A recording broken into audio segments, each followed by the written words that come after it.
नैवेद्य निवेदक करे। पहले प्रहर में विद्वान पुरुष नैवेद्य के लिए पकवान बना ले, फिर श्रीफल युक्त विशेषार्घ्य देकर तंबूल समर्पित करे। तदनंतर नमस्कार और ध्यान करके गुरु के दिए हुए मंत्र का जाप करे। गुरु मंत्र न हो तो पंचाक्षर मंत्र नमः शिवाय मंत्र के जाप से भगवान शंकर को संतुष्ट करे। धेनु मुद्रा दिखाकर उत्तम जल से तर्पण करे। तत्पश्चात अपनी शक्ति के अनुसार 5 ब्राह्मणों को भोजन कराने का संकल्प करे।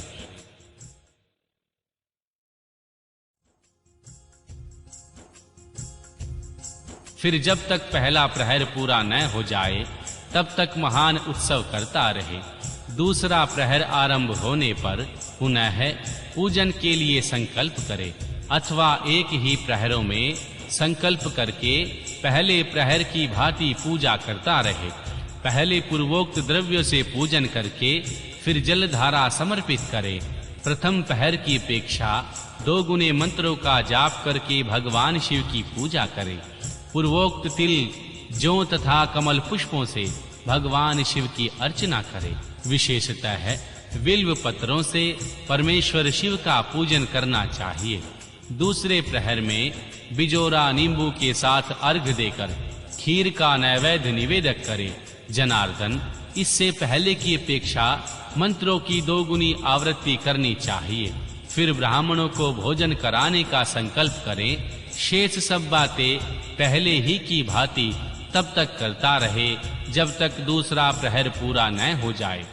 तीसरे प्रहर के आने पर तो पूजन को पहले के समान ही करें, किंतु जौ के स्थान में गेहूं का उपयोग करे और आक के फूल चढ़ाए।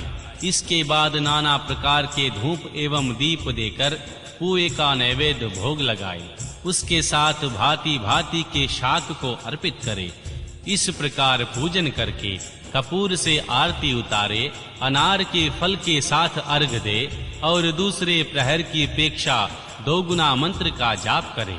तदनंतर दक्षिणा सहित ब्राह्मण भोजन का संकल्प करे और तीसरे प्रहर के पूरे होने तक पूर्ववत उत्सव करता रहे। चौथा प्रहर आने पर तीसरे प्रहर की पूजा का विसर्जन कर दे। पुनः आवाहन आदि करके विधिवत पूजा करे। उड़द, कंगनी, मूंग, सप्त धान्य, शंखी पुष्प तथा बिल्व पत्रों से परमेश्वर शंकर का पूजन करे। उस प्रहर में भांति भांति की मिठाइयों का नैवेद्य लगाए, अथवा उड़द के बड़े आदि बनाकर उनके द्वारा भगवान शिव को संतुष्ट करे। केले के फल के साथ अथवा अन्य विविध फलों के साथ भगवान शिव को अर्घ दे।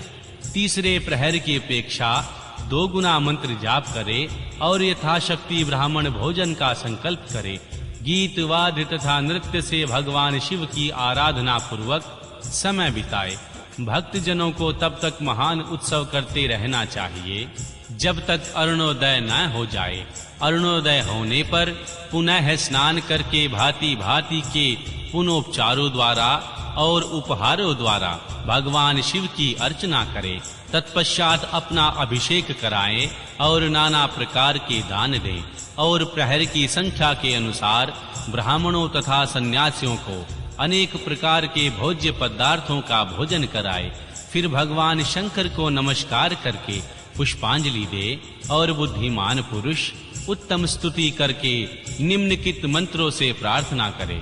सुखदायक कृपा निधान शिव, मैं आपका हूँ, मेरे प्राण आप में ही लगे हैं और मेरा चित्त सदा आपका ही चिंतन करता रहता है। यह जानकर आप जैसा उचित समझें वैसा करें।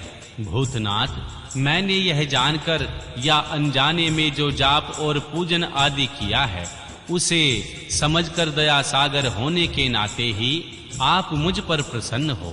उस उपवास व्रत से जो फल प्राप्त हुआ हो उसी से सुखदायक भगवान शंकर मुझ पर प्रसन्न हो।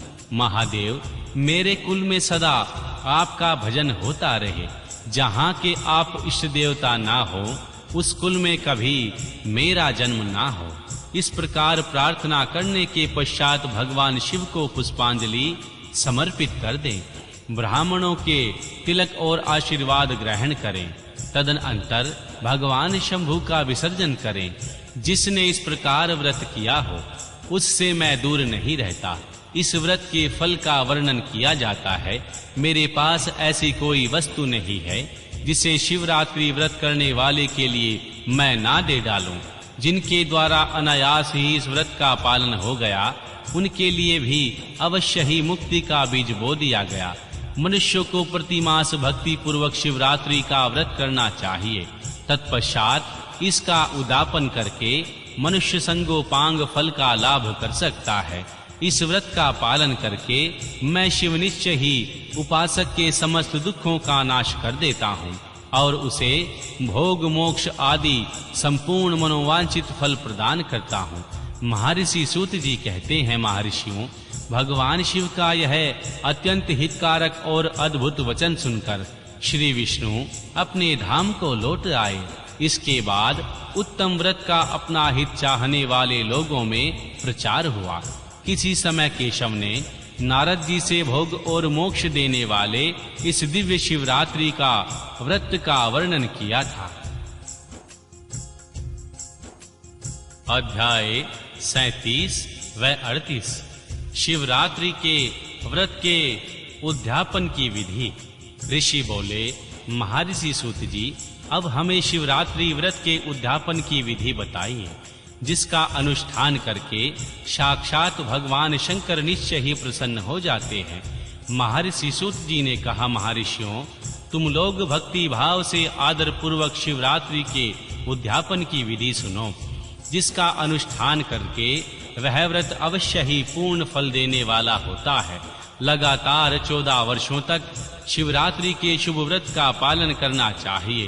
त्रयोदशी को एक समय भोजन करके चतुर्दशी को पूरा उपवास करना चाहिए। शिवरात्रि के दिन नित्य कर्म संपन्न करके शिवालय में जाकर विधि पूर्वक भगवान शिव का पूजन करें।